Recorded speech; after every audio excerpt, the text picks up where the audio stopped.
आज मारूं भी जोर के जावा आदमी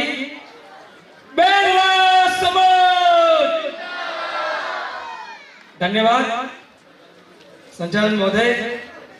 सम्मानित मंच, मेरे सामने विराजमान वरिष्ठ जन, मातृशक्ति, युवा, विद्यार्थी, बच्चे और पिछले 1 महीने से इस कार्यक्रम की रूपरेखा बनाने वाले सभी कार्यकर्ता जन, मैं उन्हें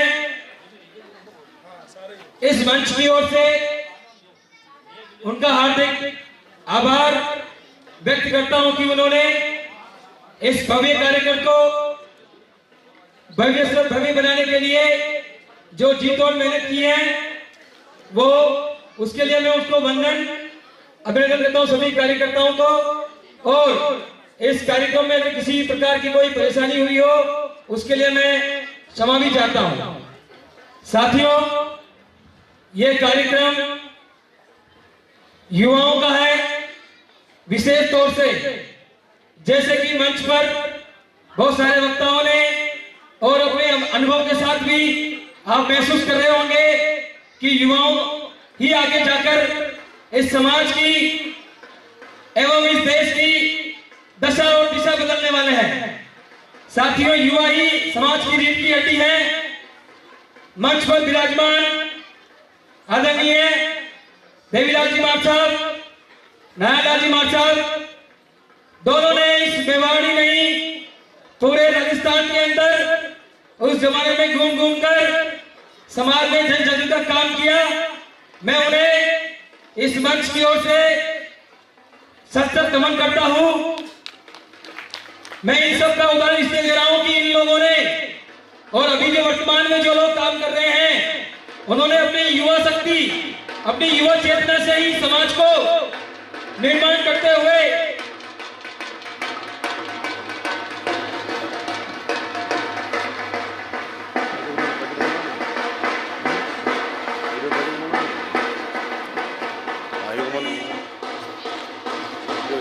श्री 1008 श्री बालीदास जी महाराज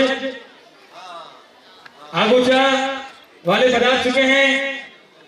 इस कार्यक्रम में आपका स्वागत, अभिनंदन।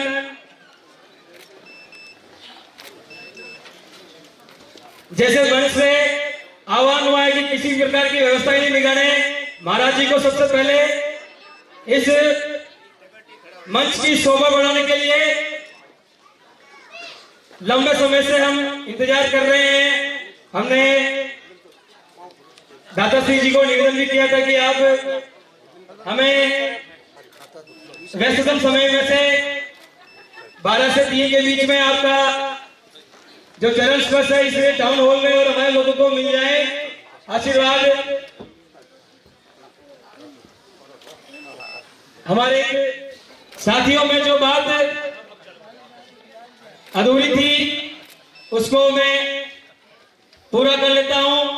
वैसे मेरा समय इस कार्यक्रम में वक्ता के तौर पर भी केवल 5 मिनट का ही है, तो मैं 5 मिनट अपनी बात को खत्म करने का प्रयास करूंगा। तो साथियों, समाज की जो रीढ़ की हड्डी है वो युवा ही है।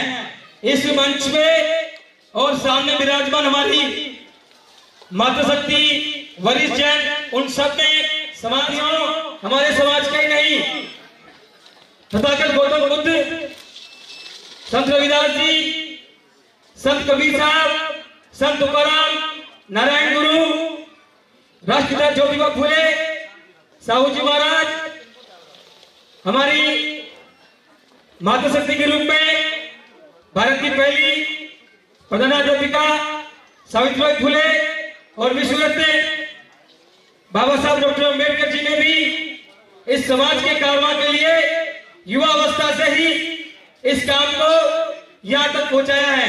तो साथियों, मैं पूरा युवा होने के नाते मैं एक ही निवेदन करता हूं कि हमें भी समाज के लिए कार्य करना चाहिए।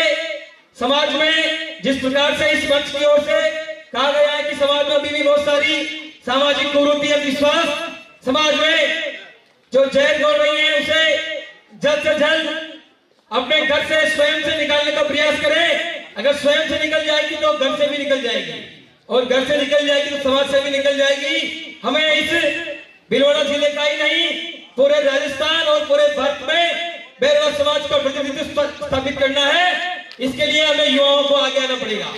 बिना युवा के हम कुछ नहीं कर सकते। तथागत बुद्ध ने घर छोड़ा, उस समय उनकी उम्र मात्र 29 साल की थी। संत कबीर, संत रविदास जी ने ताउम्र जिंदगी भर सांस्कृतिक के माध्यम से, भजन के माध्यम से हमारे समाज को जागरूक करने का पूरा प्रयास किया। साथियों, राष्ट्रपिता ज्योतिबा फुले और माता सावित्रीबाई फुले ने युवावस्था से ही मात्र 21 साल की उम्र में उन्होंने समाज के लिए काम किया। साथियों, मैं इन सबके नाम इसलिए ले रहा हूँ, आप देख लेना इतिहास के अंदर जिन लोगों ने युवावस्था से काम किया ना, उन्होंने इस देश की दशा और दिशा बदल दी है। और हमें भी उसी विचारधारा के साथ इस समाज को, इस देश को बदलने के लिए आगे आना होगा। आप ये सोच रहे हो कि हमारे बुजुर्ग आगे आएंगे या और कोई मातृशक्ति आएगी या कोई दूसरा आएगा। मैं कहता हूं कि सबसे पहले अपने बच्चों को आगे लाओ। शहीद आजम भगत सिंह ने मात्र 23 साल की उम्र में अपने फांसी के फंदे को अपने गले से चुमा था, और बाबा साहब डॉक्टर अम्बेडकर जी ने मात्र 26 साल की उम्र में अपने आंदोलन को गति दी थी, और उसका नतीजा आज पूरे विश्व में शासन प्रशासन में और लोकतंत्र की जो व्यवस्था है वो भारत के संविधान के बाबा साहब डॉक्टर अम्बेडकर के द्वारा बनाया संविधान से चल रहा है। साथियों, ये तो बात हुई युवाओं की। एक मेरा निवेदन और है, समाज में जो जितने भी हमारे वरिष्ठ जन हैं वो इस दिशा को लामबंद करने के लिए आगे आए। इस प्रकार के कार्यक्रम जो पटलाई हमारे लोग करते हैं, लेकिन समाज सुधार के लिए भी इस प्रकार की मीटिंग करें, और जो भी हमारे 40 से 50 के उम्र के जो लोग हैं वो इस पूरे कार्यक्रम को, इस प्रकार की विचारधारा को लीड करें, और निश्चित रूप से हम इस कारवां को बहुत आगे तक ले जाएंगे। जहां तक अपन सोच भी नहीं सकते, आने वाली पीढ़ी उससे बहुत आगे निकल जाएगी। साथियों, मैं एक छोटी सी बात कहकर अपनी बात को खत्म करूंगा। साथियों, अगर जीवन में कुछ करना चाहते हो तो विचारों को अपनी शक्ति बनाओ। विचारों से ही सब कुछ हो सकता है।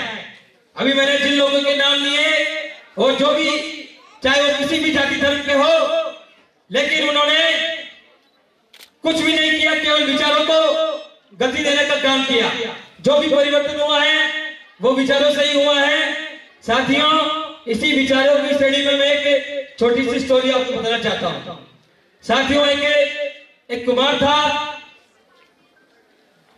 था जो मिट्टी से कुछ बना रहा था। बहुत गौर से सुनना युवा साथियों, हो सकता है बहुत सारे लोगों ने इस कहानी को पहले सुना हो, लेकिन फिर भी मैं दोबारा इसको इस मंच की ओर से उद्बोधन करना चाहता हूं। साथियों, एक कुमार था जो मिट्टी से कुछ बना रहा था। तभी उसकी पत्नी आके पूछती है कि क्या बना रहे हो। तभी उसकी पत्नी आके पूछती है कि क्या बना रहे हो।